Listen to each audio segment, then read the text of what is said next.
ఓం నారాయణ ఆది నారాయణ. ఓం నారాయణ ఆది నారాయణ ఛానల్ను ఆదరిస్తున్న గురు బంధువులకు స్వాగతం, సుస్వాగతం.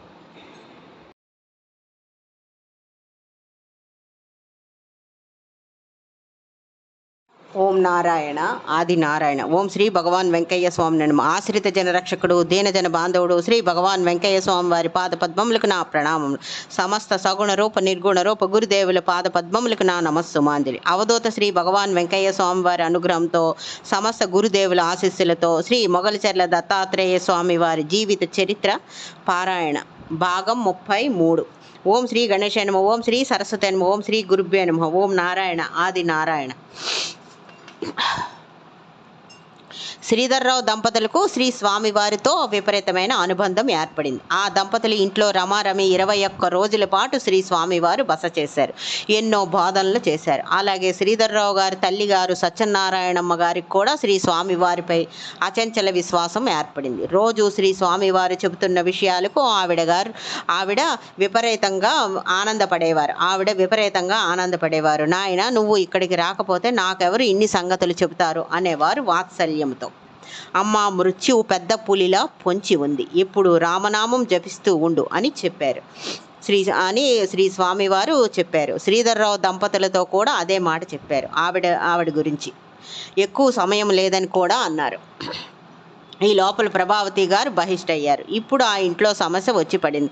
శ్రీ స్వామివారికి ఏర్పాట్లు, వంట ఎలా జరగాలి? ఆయన యోగి, సిద్ధ పురుషుడు. అలాంటి వారికి మైలతో కూడిన ఆహారం పంపకూడదు. శ్రీధర్రావు గారు కూడా మదన పడుతూ నేరుగా శ్రీ స్వామివారిని కలిసి సమస్య చెప్పి, మీకు అపవిత్రత జరుగుతుందేమో, మిమ్మల్ని ఈ 4 రోజులు మాలకొండలో ఉండే విధంగా ఏర్పాటు చేస్తాను. 5వ రోజు ప్రభావతి స్నానం అయ్యాక మిమ్మల్ని మరలా ఇక్కడికి పిలిపిస్తాను, కొద్దిగా సహకరించండి అని అన్నారు శ్రీధర్రావు గారు ప్రాధాయపూర్వకంగా. అప్పుడు శ్రీ స్వామివారు పక్కున నవ్వారు. అమ్మ ఎక్కడుంది అన్నారు. పెరట్లో కూర్చుని ఉంది, అక్కడే భోజనం చేస్తుంది, అక్కడే పడుకుంటుంది, మీకేమీ ఇబ్బంది ఉండదు. ఈ పూటకు మీ స్నానానికి నీళ్లు అవి పని వాళ్ళ చేత నేను పెట్టిస్తాను అని అన్నారు. అమ్మ దగ్గరకు పోదాం పదండి అని స్వామివారు అన్నారు. అలా అంటూ శ్రీధర్రావు గారిని వెంట పెట్టుకొని ప్రభావతి గారున్న చోటుకి వచ్చారు. కూర్చుని ఉన్న ప్రభావతి గారు ఒక్కసారిగా అదిరిపడినట్టు లేచి నిల్చున్నారు. స్వామి ఇలా అన్నారు. అమ్మ, నెలసరి అయితే మీ పనులు మీరు చేసుకోకుండా నాకేదో అపవిత్రం జరుగుతుందని చాటుగా వెళ్ళి కూర్చున్నావా? ఎంత వెర్రి తల్లివమ్మ.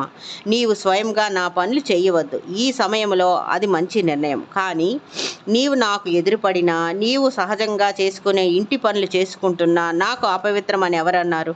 నీకెవరు చెప్పారు? ముందు ఇంట్లోకి వెళ్ళి నీవు చేసుకునే అన్ని పనులు చేసుకో. ముందుగా మీకు ఈ అజ్ఞానం వదిలించాలి అని అన్నారు నవ్వుతూనే స్వామివారు. శ్రీధర్రావు గారు, ఆయన వెనకాల ప్రభావతి గారు, వారిద్దరి కంటే ముందుగా శ్రీ స్వామివారు ఇంట్లోకి వచ్చారు. అక్కడ మంచం మీద సత్యనారాయణమ్మ గారు కూర్చొని ఉన్నారు. ఆవిడ కూడా శ్రీ స్వామివారికి అపవిత్రం జరుగుతుందేమో అని భయపడుతూ ఉన్నారు. ముందుగా వస్తున్న శ్రీ స్వామివారిని చూసి సత్యనారాయణమ్మ గారు ఇలా అన్నారు. అమ్మాయి దూరంగా ఉంది నాయన అని చెప్పబోతున్నారు. శ్రీ స్వామివారు చెయ్యి ఎత్తి ఆవిడని వారించి, అమ్మ, ఆ విషయాలే చెబుదామని వాళ్ళిద్దరిని వెంట పెట్టుకొని ఇక్కడికి వచ్చానమ్మా అన్నారు స్వామివారు. శ్రీ స్వామివారు నేరుగా హాల్లో ఉన్న కుర్చీలో కూర్చొని కొద్దిసేపు కళ్ళు మూసుకున్నారు. కళ్ళు తెరిచి ఆ ముగ్గురిని నిశితంగా చూశారు. ఆయన దృష్టి అలౌకికంగా మారిపోయింది. ఆ కుర్చీలోనే పద్మాసనం వేసుకున్నారు. ధ్యాన ముద్రలో ఉన్న పరమశివుడిలా నిటారుగా కూర్చున్నారు. అమ్మ, అందరూ శ్రద్ధగా వినండి అంటూ మొదలుపెట్టారు. తరువాయి భాగంలో ఋతుక్రమం, ఊర్ధ అధోలోకాలు స్వామివారు వివరిస్తారు. ఓం నారాయణ ఆది నారాయణ.